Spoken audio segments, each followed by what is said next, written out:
coming up on today's show. With my acting students at dramatic arts, when I'm teaching them filmmaking, I am constantly pushing them towards the future because that's where the future of acting is going to be. There's going to be more of a benefit for actors as like these hybrid technologists and hybrid futurists than there are as like what it used to be, which was like, let's wait by the phone and have somebody call us and then do a part.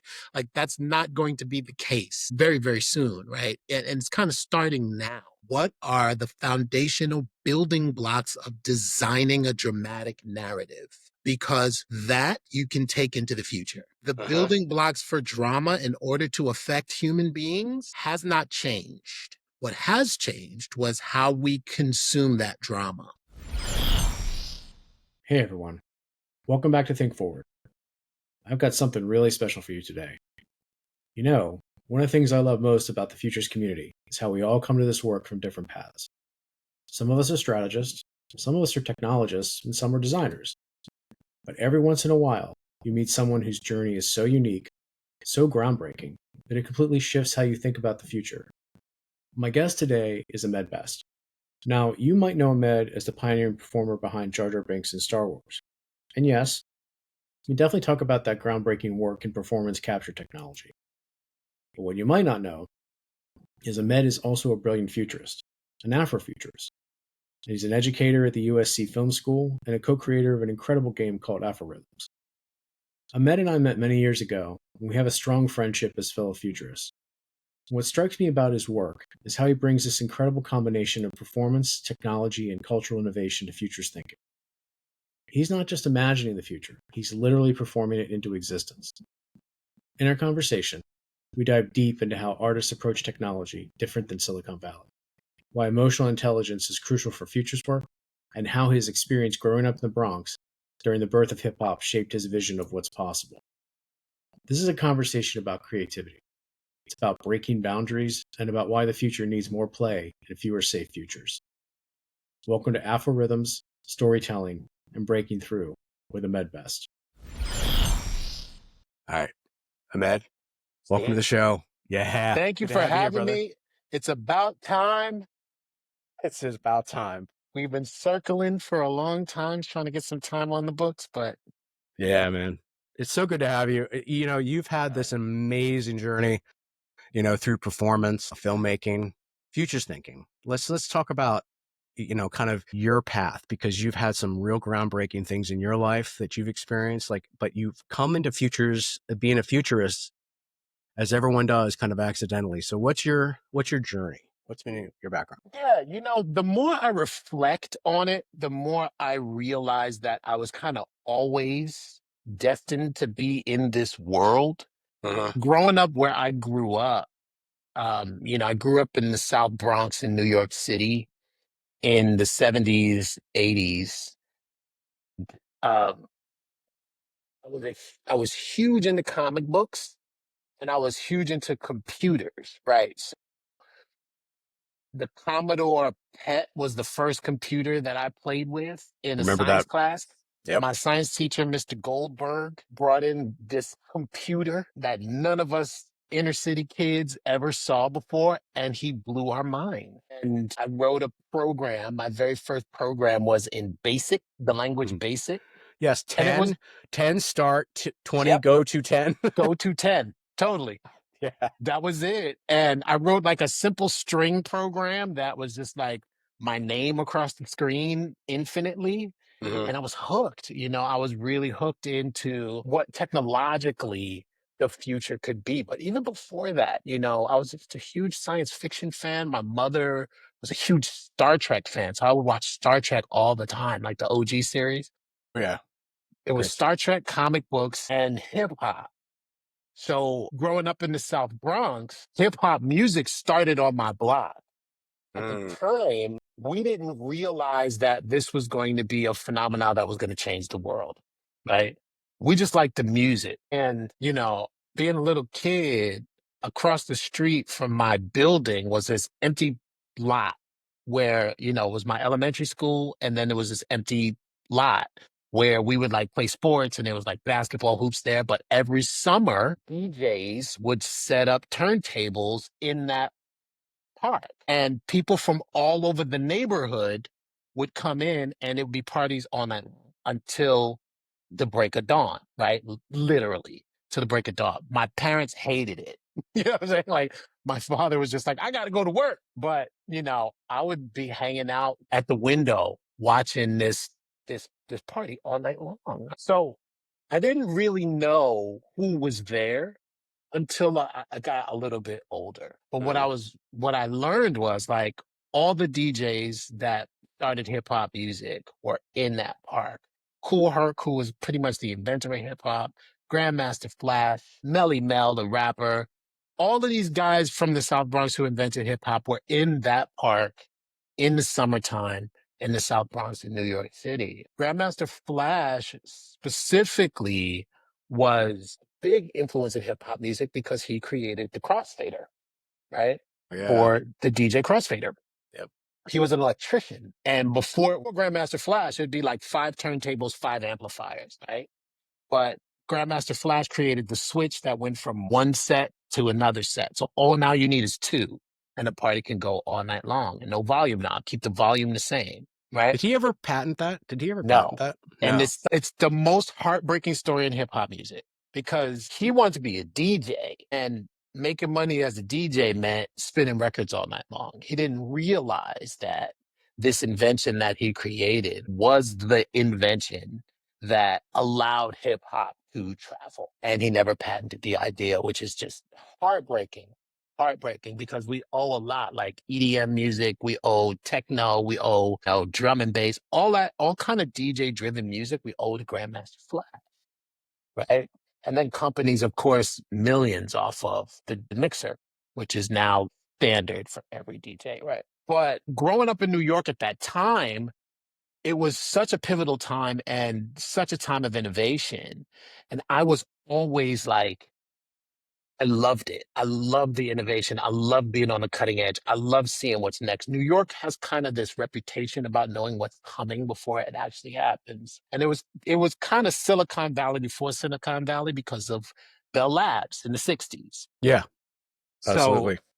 post World War II, 50s, 60s, Billy Kluver, Robert Rauschenberg, and they created these happenings all throughout Greenwich Village.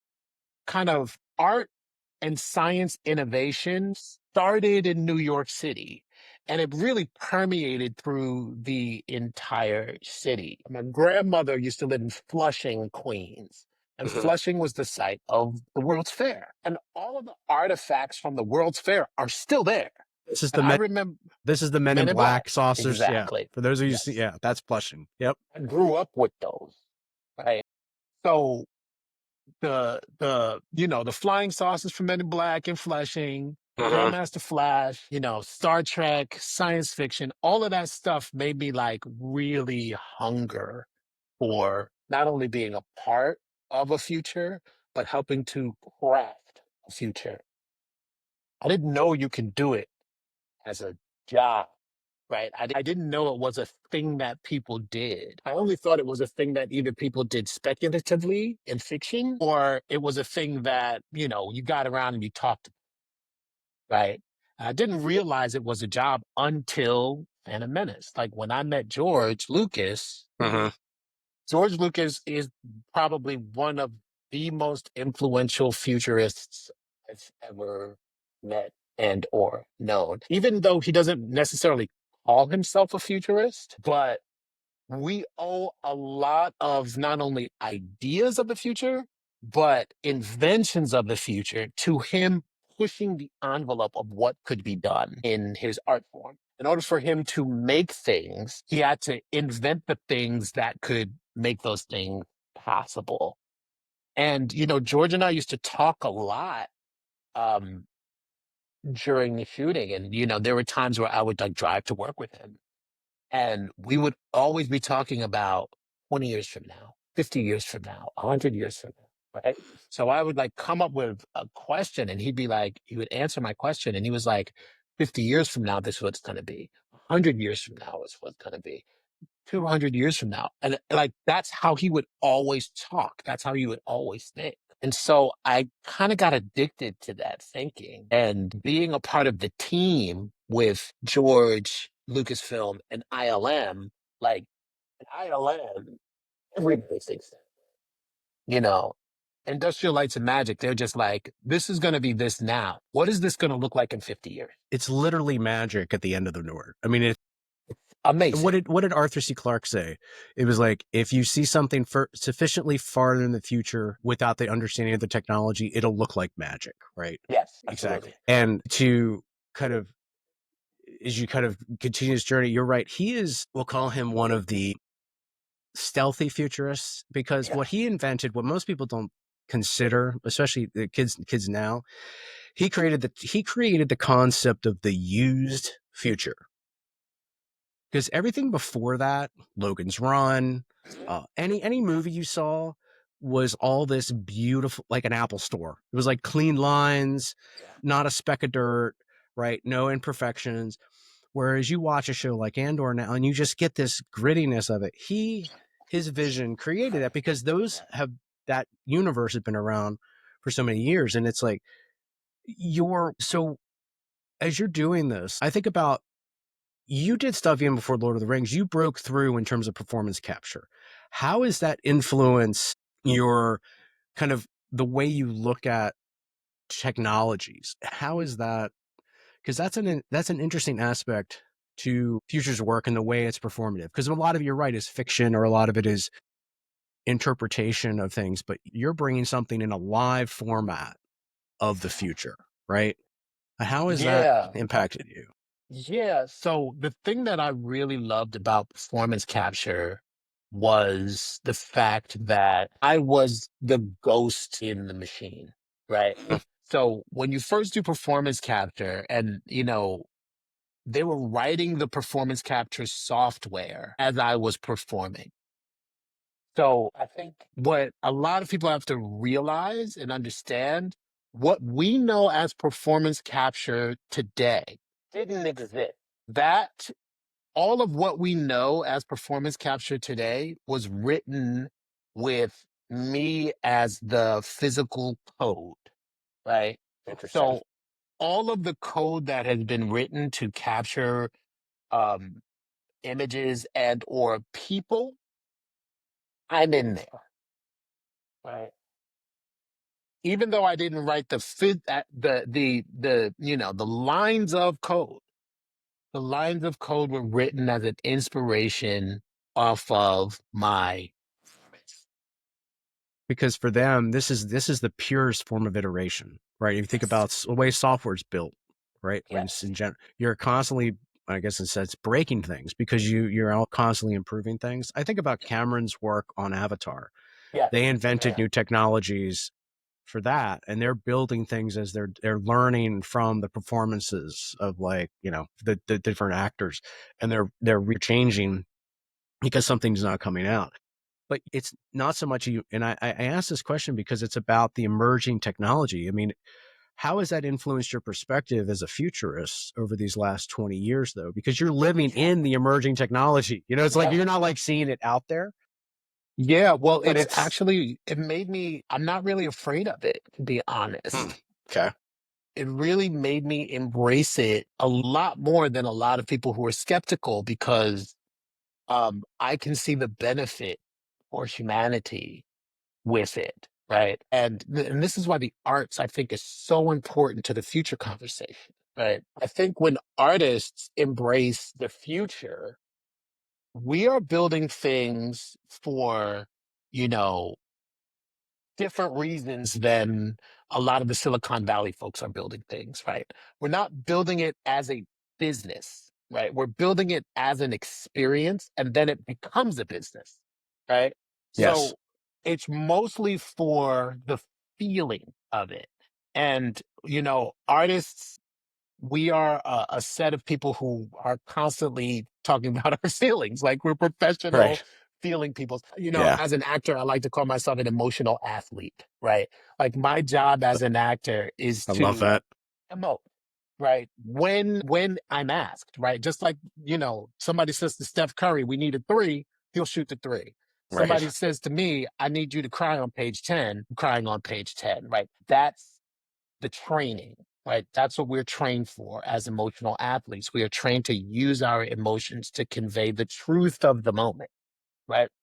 So as artists, when we embrace new technology, that ethos is the same, right? George said to Rob Coleman and John Knoll at ILM for my performance as Jar Jar, he said to them, follow Ahmed, right? He didn't say, look at him and then make some stuff up. He was like, no, put your faith and trust in his artistic ability, right? And that's what made the character come to life. And he was the first person ever to say that, right? Which is how, Peter Jackson could say, trust Andy Serkis, right? Which is how Cameron can say, trust Zoe Saldana and Sam Worthington, right? Like he can say Right. that because now we're talking about the art and artists communicating, and that's driving the innovation. That's driving the technology. That's driving the future. It's interesting that you bring those different actors and those characters because you are doing the performance, right? They have to trust you, right? Yeah. You're in a sense interpreting the future, interpreting what you're taking from that performance. What is interesting to me about all three of those films, all three of those types of motion captures, you, in a sense, the breakthrough work that you did, I think, is only finally being recognized a generation later for the groundbreaking work that was done. I think you all were so far ahead of your time that people just couldn't even understand it.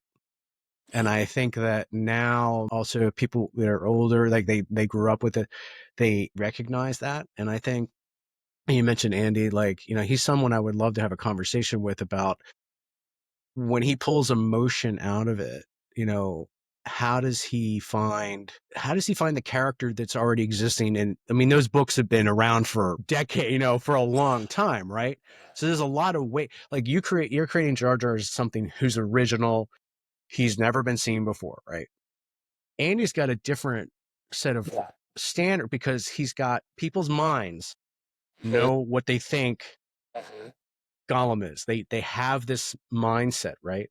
He has to find the performance that is his at the same time while really being true to the books. And he looks at Peter to do that, right? It's like, how do you find that? It's an interesting. It's really the collaboration, right? Yeah. It's a collaboration between the actor, the director, and the director, the technologists, and the animators, right?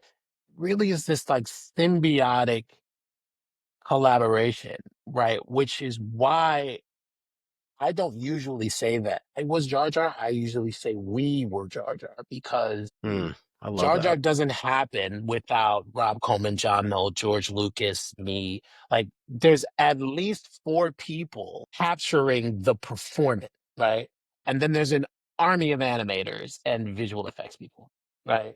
And there's millions of fans who really, really, really want you to be a Sith apprentice. I'm just saying, I saw your little way. That's hilarious. But I think that the performance, just Josh. So I think with the performance of that, it kind of brings us to like your work as a futurist and as an educator. You're at the USC Film School. So what, obviously people are going to have history. They're going to know you from the screen. They're going to take your class. And now you as a futurist, when you bring that to your class and the kind of communicate, like, how do you bring in futures? How do you teach them, as I like to say, to be futures fluent in the way that they tell stories? Like, how do you take us through the kind of journey, like with students, like the way when you teach at USC, like what do you bring to that? Absolutely. So I teach a class called Dramatic Narrative Design.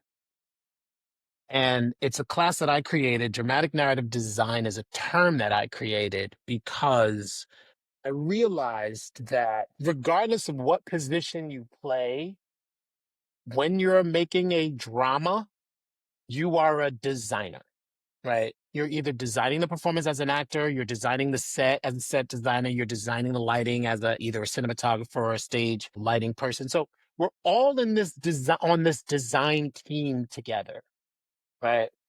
The drama that you're designing has a certain set of parameters. And the reason why I started thinking this way is because when I was in film school, I felt like by the time they got to the actors, it was already too late. Yeah. Got it. Nobody was really looking at actors as part of the solution. And I came up in a film world where one of the best directors of all time, his big note to everybody on the team was trust Ahmed's performance. Mm-hmm. So I had the responsibility to be a part of the team in collaboration. And I wasn't a tool that you put in front of a lens.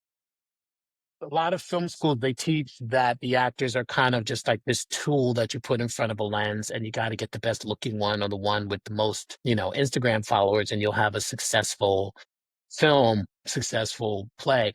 That's not the case. It does not work like that, right? So Like, you're saying as Instagram influencers, it becomes their resume or yeah. their reel, if you will, Well, yeah, I for mean, what audition? happens with the Instagrams are, they're butts and seats, right? And if you're a marketing person, you're gonna go for that, right? Right. Yeah, it's true. That's true. You and I've known each other a long time. I think at the core of you is you're a storyteller, right? You in different ways that you tell those stories. When you bring in with the students, is there anything else you wanted to kind of, is there anything you wanted to kind of add on the way you teach the classes? Because I'd love to talk about the students, and do you bring any gameplay in to it? Always. Okay. Especially like when I'm talking to my students at Stanford, Is it at the D school or is it's this so funny. I teach the same MD? thing in both places. Yeah. Okay. Um, But but they're different Stanford, students. That's a different different population, students. Yeah. right? Different students. Different Yeah. population, different Right. students. With my acting students at dramatic arts, when I'm teaching them filmmaking, I am constantly pushing them towards the future because that's where the future of acting is going to be. There's going to be more of a benefit for actors as like these hybrid technologists and hybrid futurists than there are as like what it used to be, which was like, let's wait by the phone and have somebody call us and then do a part. Like that's not going to be the case very, very soon, right? And it's kind of starting now. So I am constantly expanding their idea of what, and this is why I call it dramatic narrative design. What are the foundational building blocks of designing a dramatic narrative? Because that you can take into the future. The building blocks for drama in order to affect human beings has not changed. What has changed was how we consume that drama. But the emotions behind the drama are the same. The reasons why we love things has not changed. It's been that way since we were, in the tribal square in Africa or cave paintings, right? That's why those things still affect us. When we see a cave painting, we're just like, oh my God, I can't believe that early humans made this, right? And what we're watching is their lives. And we imagine, we feel a way about it. We go, wow, that's what their day was like. And it affects us, it touches us emotionally, right?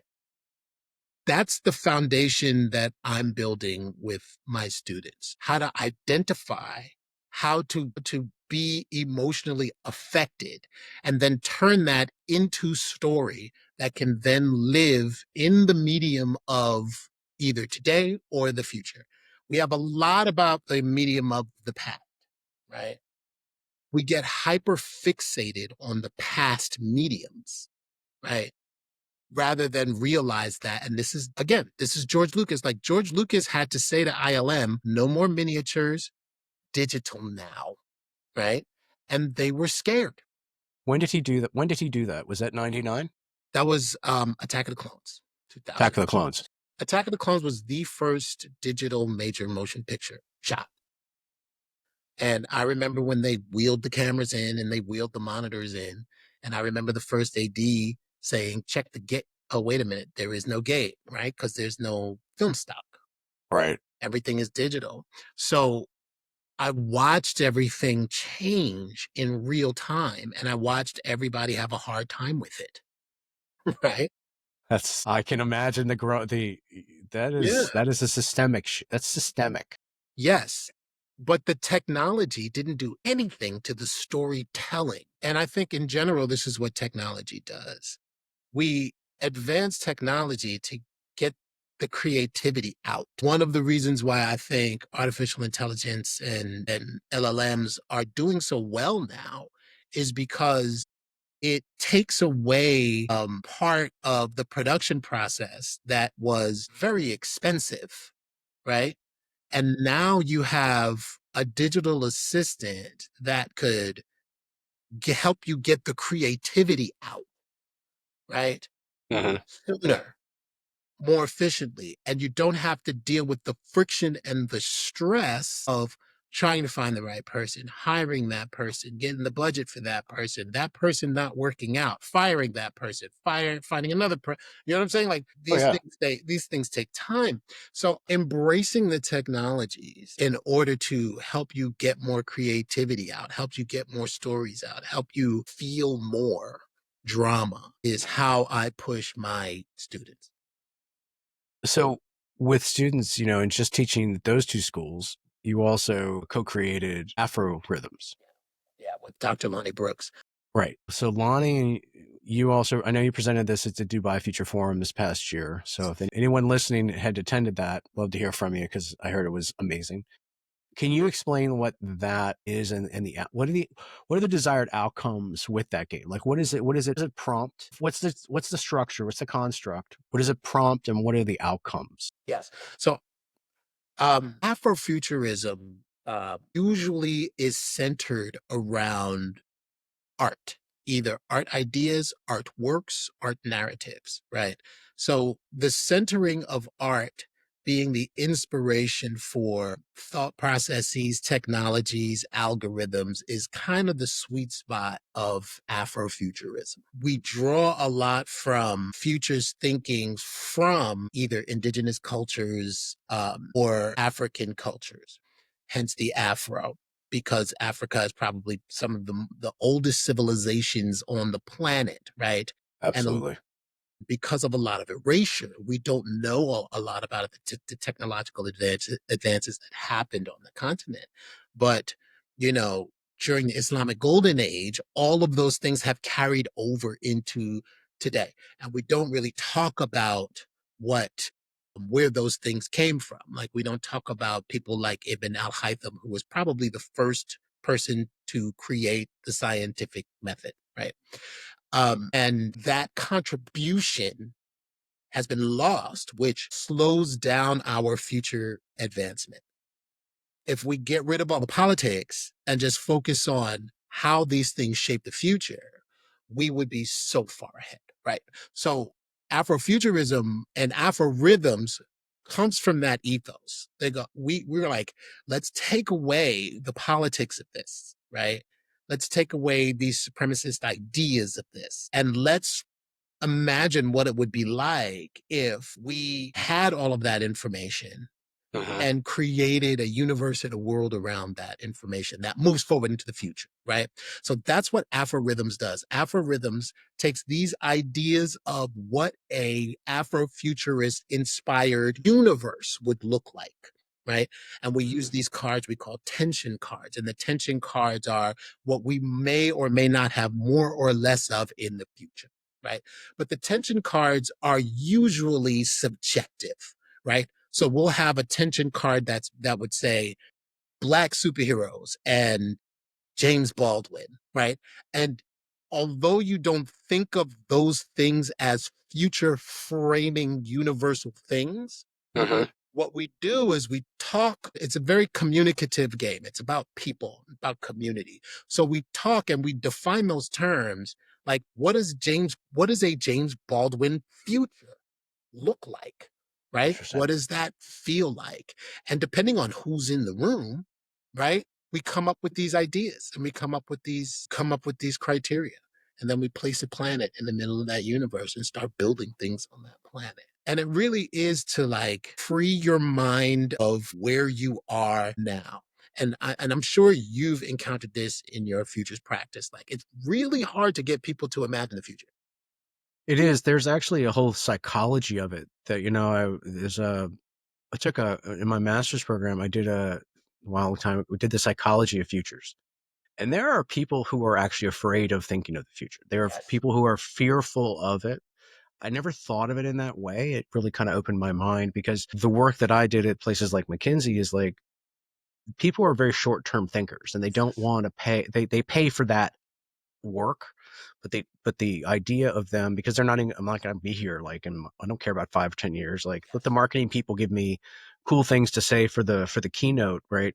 But the fear of that, it's an anxiety. I call it an anxiety wall because there's a paralysis of the present that they're in. And in order to get them out of it, what we try and do is take something that they're familiar with, ask them how they handled COVID, or other things in the world. Then we try and get them to imagine a different outcome of the past. And then what I like I love this term from Julian Bleecker. He's a design fiction, he's one of the pioneers of design fiction. He calls it future archaeology. So it's like you almost like out of body yourself to imagine you're seeing the future and what you dig out of it. So you're not personalizing it to like your future. You're just connecting yourself. And if you can disconnect somebody in the abstract, then it frees them to think about the possibility without the consequence. Absolutely. So Absolutely. I'm glad you brought that up because one of the things I was thinking about was when you did this at Dubai Feature Forum and John Sweeney told me you guys were just amazing, is like, what did you find? Because there's a diverse group that come to that conference. Yeah. Did you find like a consistent thing did you find any surprises that came out of that? Like what surprised you and Lonnie the most? I mean, I speak for him, but like what surprised you both from that? Yeah, well, Dubai was so interesting because there were a lot of futurists there, but there was a very like safe, it was like everybody's like safe future, right? Okay. Nobody was really I kind of like the way you said that, safe future. yeah, Right? it didn't really like The preferred future, the exactly. safe, right. Okay. Everybody Yeah. was just like, let's just kind of keep it even and not ruffle any feathers. And Afrohythms is really about your radical imagination, right? It's not really about your safe imagination. And then sometimes safety can be really kind of boring. You know what I mean? So there was a lot of conversations that, made me go, okay, but it didn't make me go, yes, right? Because I come from a futures practice that is emotional, right? I want to say yes. Like, I want to be like that. I want that. Like, I got that. Oh, I'm in. You know what I'm saying? Yeah, And absolutely. when you gamify something, right? The game should be kind of fun, you know? Well, it's again the abstract. You're taking somebody out of it. So there's not this personal connection. They're just playing a game. Right. They're doing an experience. The game has a finite outcome. It's like, this is the thing we do. Yeah. And it's not going to be my job or this or that, but it allows them to play. Yes. It allows them to explore, right? Yeah. And I play for a living, and most people don't. That's true. They don't realize what they're missing out on.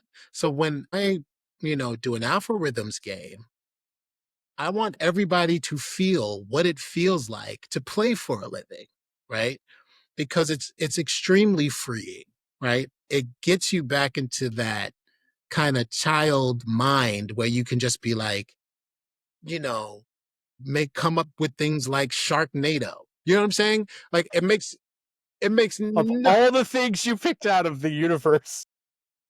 because it's like makes no sense. Why? You know what I'm saying? Like who It doesn't. It's absurd. It's The absurdity. absolutely absurd. Right. But Sharknado was a hit. It was huge. I think it actually funded the Sci-Fi Channel for a good Oh. 5 years. Absolutely, no doubt. So look, yeah. One day I'll tell you the story of Piranha Cane, because I actually pitched this as a show. It was like, yeah, I was like, from the makers of Shark. Piranhas in a hurricane. Yep. I was Oh this my close to God. selling that show. Somebody was trying to buy it, and I was like, I can't do it. I just Oh felt my I God. just couldn't That's do it. hilarious. But yeah, So, oh my gosh. So we've got, I know we're gonna do a part 2, and I want, what I'd love to ask is a couple quick questions. So just because we kind of wrap this one up. So what's the one thing about the future that keeps you up at night? Like when you think about the future's possibilities, like what keeps you, could be anywhere. It doesn't have to be like the current political state of the world. It's more of just what's on your mind a lot. what's on my mind a lot for the future right now is the fact that, this idea of protopia it's very achievable. It's very achievable, but we seem to be really invested in dystopia. And I honestly think Absolutely. it's because there aren't enough stories of protopia out there in the world. Dystopia makes a lot of money. And I Yes, it think does. as human beings, we're attracted to things that scare the shit out of us. That's in us, right? We spent how many thousands of years being prey to bigger animals, right? So those ancient neurons, as David England says, David Eagleman, as those ancient neurons exist. Those things that fire up our brains to feel fear exist, and it gives us a dopamine hit that we like, right? Yeah. But, there's a Monsters Inc. version of this where the dopamine hit of all of us living with an enormous amount of potential and imagination is just so much greater. And I go to bed feeling really good about a protopian future. And what keeps me up at night is the lack of imagination of a lot of people who don't allow themselves to imagine that way. And it hurts. It hurts. And that's what keeps us in these conflicts, because we believe that a subjugation idea is a way to a future that is egalitarian, but it really just promotes more dystopia. It really just gets more war out there. To move through that, what inspires you? Who or what, continues to inspire you to push things? I mean, I really like the Gen Zers. Mhm. I'm a big fan of them. And it's not because I have one only, but I was recently at a biotech conference called the Spirit of Asilomar with one of my colleagues at Stanford, Drew Endy, who is kind of the godfather of synthetic biology. And he and I have a lot of future conversations together, because when it comes to, I think this next century is the century of biology, right? The 20th century was like the physics century, right? I think this century is going to be the century of biology. That's interesting. That's good fodder for next time. That is really gets really, I call it the bionexus. Here we're going to change what it means to be generations. It's going to change what it means to live. It's also, we have the potential to actually, dare I say the word, fragment or the species of humanity, like in terms of, who lives purely and dies, who changes their body, who changes themselves to go on interstellar travel, right? It's Yeah. like all of that, right? Yeah. Yeah. So Yeah. you have, been done such breakthrough things. Like for you, like you've got such an amazing career that you've already accomplished, and you have obviously more to do. When you're looking back and, sipping, you're in Jamaica. I know you go to Jamaica, and you're just like looking back at your life. How do you want your work to be remembered? Like the impact you've had, because you've had such great impact already. I want my work to be remembered as constantly transformational and changing. Right? Yep. Yep. I don't want anyone to repeat what I've done. I always want to be the foundation that helps move us forward. I'm not a very nostalgic person. I don't really wallow in nostalgia. Um, but I do like where we have been, where we are, and where we're going. Afrohythms, we say we have a reverence for the past and awareness of the present, but the future is creativity. Mm. And if I leave anything, I want to leave that as a way, a reverence for the past and awareness for the present, but that future always be a creative future. And so we have to strive to stay more creative. You know, what I say to a lot of my like young scientists at Stanford who believe that they're inheriting a fucking crazy ass world. What I say to them is, as long as you can create, it's never too late. As long as you can create, it's never too late. And that is the best way to wrap this show, this episode together. So it's great. So thank you again for the time today. And we're going to do this again soon. Yes, please, please. Is there anything people should like, what's coming up for you, where people should check out, find you? Yeah. The only social I do now is Instagram. So at Best Ahmed on Instagram, and new website coming soon. There's a whole bunch of beautiful things happening. Afrohythms.com, Afrofuturisgroup.com. Either one of those works. Great. Come check us out. And yeah, really beautiful work that's coming very soon. Thank you, my friend. It's been Appreciate great. you, brother. Appreciate you so much. All right, thanks. Thanks for listening to the Think Forward podcast. You can find us on all the major podcast platforms and at www.thinkforwardshow.com, as well as on YouTube under Think Forward Show. See you next time.